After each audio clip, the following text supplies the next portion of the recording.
Pencegahan penularan virus corona pada masa pandemi ini salah satunya mewajibkan semua orang untuk mengenakan masker. Di Indonesia, penggunaan masker termasuk salah satu dari 3M, langkah pencegahan selain mencuci tangan dan menjaga jarak.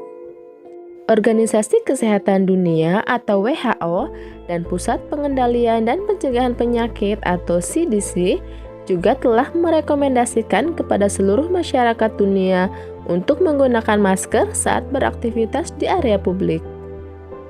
Ada beberapa jenis masker yang saat ini digunakan. Bagaimana efektivitas masing-masing jenis masker? Efektivitas penggunaan masker. Ada beberapa bukti mengenai bagaimana kemanjuran penggunaan masker. Sebuah studi menunjukkan saat seseorang mengucapkan beberapa kata sederhana, ada ratusan tetesan mulai dari 20 hingga 500 mikrometer yang dihasilkan.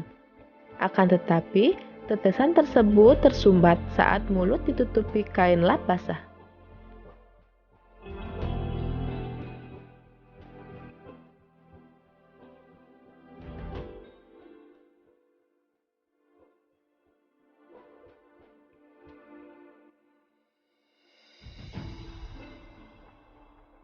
Studi lain yang baru-baru ini diterbitkan Health Affairs yang membandingkan penggunaan masker di 15 negara bagian Kolombia menemukan daerah yang menerapkan aturan penggunaan masker terjadi perlambatan kasus COVID-19 harian.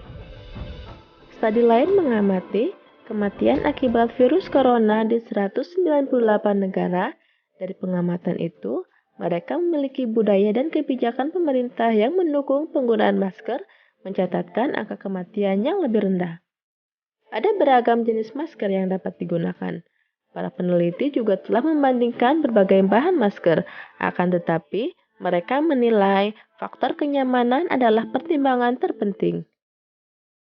Masker terbaik adalah yang bisa Anda pakai dengan nyaman dan konsisten, kata spesialis penyakit menular Peter Chin-hong. Beliau menyebutkan masker N95 hanya diperlukan saat ada situasi medis seperti intubasi. Adapun masker bedah lebih protektif dibandingkan dengan masker kain, serta memiliki keunggulan lebih ringan dan nyaman. Meski demikian, ia menilai masker apapun yang menutup hidung dan mulut akan bermanfaat. Masker sendiri terbagi menjadi beberapa jenis. Berikut ini beberapa jenis masker serta efektivitasnya. Namun sebelumnya, jangan lupa ya untuk dukung terus channel ini dengan cara klik tombol subscribe dan nyalakan loncengnya agar kalian tidak ketinggalan video bermanfaat berikutnya. Jenis masker yang pertama adalah masker bedah atau masker medis. Masker bedah merupakan masker yang kerap disebut sebagai masker medis. Masker ini umumnya hanya digunakan untuk sekali pakai, setelah itu dibuang. Penggunaan masker bedah adalah untuk melindungi hidung dan mulut pemakainya dari kontak dengan tetesan, percikan, dan semprotan yang mungkin terpapar kuman. Mengutip dari Mayo Clinic, masker bedah mampu menyaring partikel besar di udara.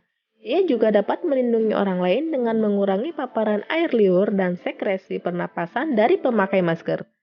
Masker ini dapat digunakan sebagai pilihan saat masker N95 tidak tersedia. Sementara itu, Laborers Health and Safety Fund of North America menyebutkan masker bedah memiliki sejumlah keterbatasan. Keterbatasan itu diantaranya tidak memiliki segel wajah. Masker ini juga tak cukup andal menyaring partikel yang sangat kecil. Studi menunjukkan masker bedah hanya dapat menyaring sekitar 60% partikel yang terhirup. Yang kedua, masker N95. Masker ini merupakan jenis respirator yang dinilai memberikan perlindungan lebih baik dibandingkan masker bedah karena dapat menyaring partikel besar dan kecil saat digunakan.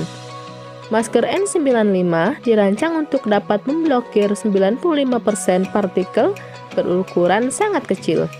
Masker ini sejatinya hanya untuk sekali pakai. Akan tetapi, para peneliti tengah menguji cara untuk mendesinfeksi masker N95 agar bisa dipakai lagi. Masker N95 dipercaya memiliki kemampuan penyaringan hingga 95%, sehingga masker ini paling baik jika dibandingkan semua jenis masker. Beberapa masker N95 memiliki katup untuk membuatnya lebih mudah saat dihirup. Pada jenis ini, udara tanpa filter dilepaskan saat pemakai menghembuskan nafas.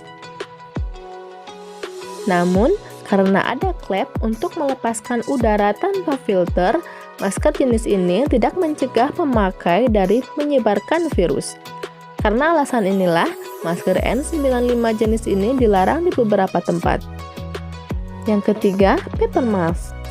Paper mask atau masker kertas dimaksudkan untuk menyaring debu pengganggu yang lebih besar dari aerosol seperti serbuk sari atau gergaji yang jauh lebih besar dibanding partikel virus. Seperti masker bedah, masker jenis ini memberikan perlindungan bagi pemakainya dan orang yang tengah melakukan kontak dekat. Meskipun terbuat dari bahan yang mampu menyaring, akan tetapi masker ini tidak dirancang untuk menyaring partikel virus. Keterbatasan lain, masker ini tidak membentuk segel wajah. Yang keempat adalah masker kain. Masker jenis ini dipakai untuk mencegah adanya tetesan yang tersebar saat seseorang berbicara, batuk, ataupun bersin. Memakai masker kain dipercaya mampu mengurangi penyebaran virus pada orang tak bergejala yang mungkin tidak sadar menyebarkan virus. Masker kain mudah dibuat dan ditemukan serta mudah dicuci kembali. Akan tetapi, masker kain sebaiknya memiliki banyak lapisan kain. Masker ini juga memiliki sejumlah keterbatasan, yakni tidak membentuk segel rapat ke wajah dan tidak dapat menyaring partikel kecil dengan andal. Kemampuan masker ini juga tergantung dari jenis kain yang digunakan. Selain itu, jenis dan ketebalan bahan, kesesuaian dengan wajah, dan penggunaan filter internal juga menjadi variabel yang mempengaruhi efisiensi penyaringan. Yang kelima, masker scuba.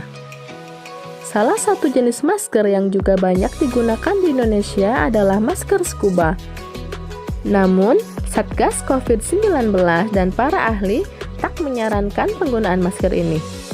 Juru bicara Satuan Tugas atau Satgas Penanganan COVID-19, Wiku Adhisa Smito mengatakan masker scuba dan buff kurang efektif menangkal virus corona. Masker scuba atau buff adalah masker dengan satu lapisan saja dan terlalu tipis, sehingga kemungkinan untuk tembus lebih besar, ujar Wiku seperti diberitakan Kompas.com. Sementara itu, peneliti lokal penelitian teknologi bersih atau LPTB, Lembaga Ilmu Pengetahuan Indonesia atau LIPI, Dr. Eng Muhammad Nasir mengatakan masker kain dengan bahan lentur seperti scuba saat dipakai akan terjadi perenggangan bahan sehingga kerapatan dan pori kain membesar serta membuka yang membuat permeabilitas udara menjadi tinggi.